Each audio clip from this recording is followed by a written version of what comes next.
Go. Until the end of 4th grade at McKinley Elementary, I walked to my grandmother's house every day after school, where my parents picked me up after work.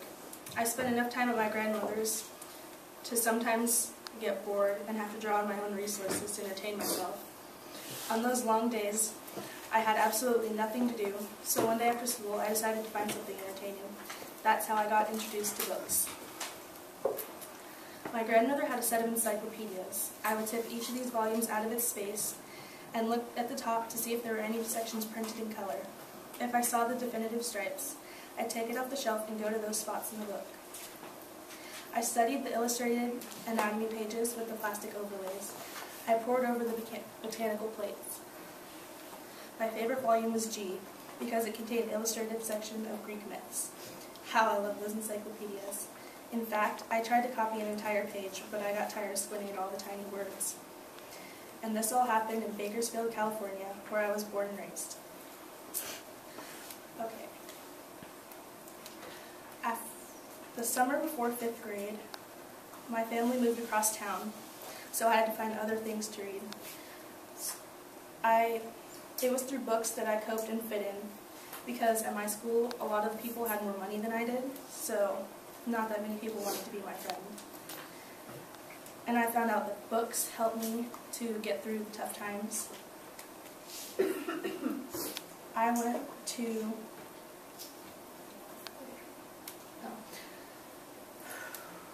went to Washington Junior High and became the editor of the school newspaper there, and that also helped me to become a better writer.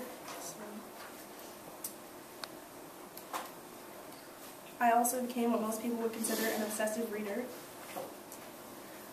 I went to high school. I didn't pursue any writing electives, although English and composition were my strongest subjects. I guess I must have been too busy being a teenager. After high school, I knew I wanted a profession that had something to do with books. After high school, I knew I wanted to do something like that. I graduated from Bakersfield Junior College and transferred to San Diego State University, where I studied literature. After I graduated college, I worked as the Red Cross coordinator for all the Vietnamese play schools at the relocation camps, which is like schools for kids who are at war. And I did that because I like helping people and, making them happy. After that, I'm married and moved to North San Diego County. I taught for 3 years as a bilingual Head Start teacher.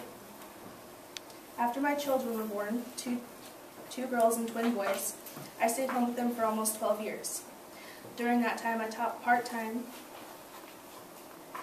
at a local preschool, and after a few years, accepted a job as the director of another early childhood program in the area. I went back to school one night a week and got my degree in post-secondary education with the intention of someday teaching children's literature, my initial intention. A few weeks before I finished my master's, one of my professors asked me to stay after class. She wanted to know if I've ever considered writing as a profession.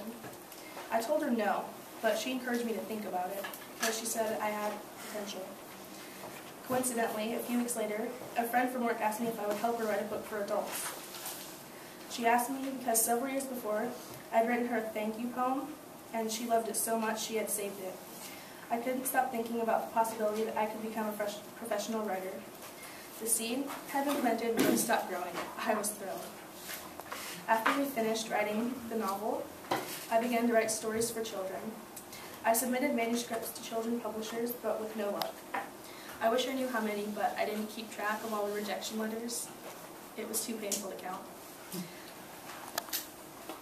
After recovering from my rejection, I finally contacted a literary agent. She then encouraged me to try a novel, and I did. More novels followed. So one of the books I wrote was the story of how my grandmother came to America from Mexico in the 1930s, called Esperanza Rising. And it's about a girl who was rich, and she lived in this big fancy house, but her dad got murdered, and then her uncle tried to marry the mom. It's kind of like a story I've heard about before.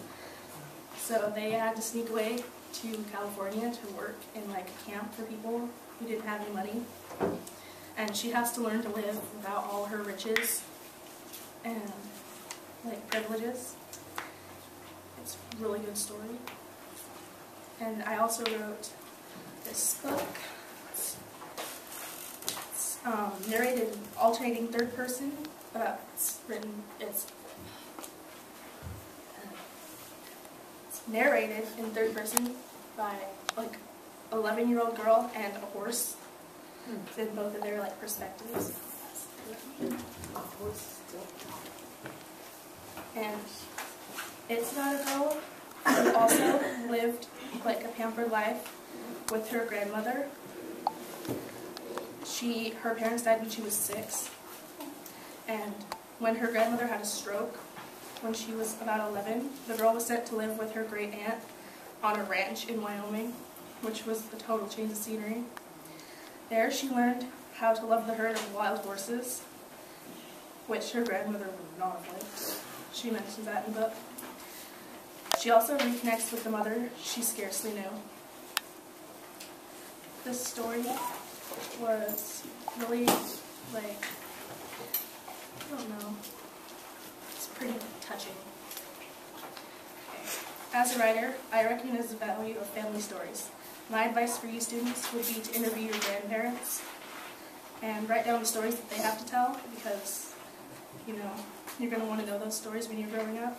I think when we're children, we tend to think it's sort of boring, but as we grow up, we feel almost desperate for those stories because they connect us to our history. The key is to write some of the stories down and don't throw them away. Like anything else in life, the harder you work, the more lucky you get. The more you practice, the better you get. Writing is just the same. Thank you for having me today.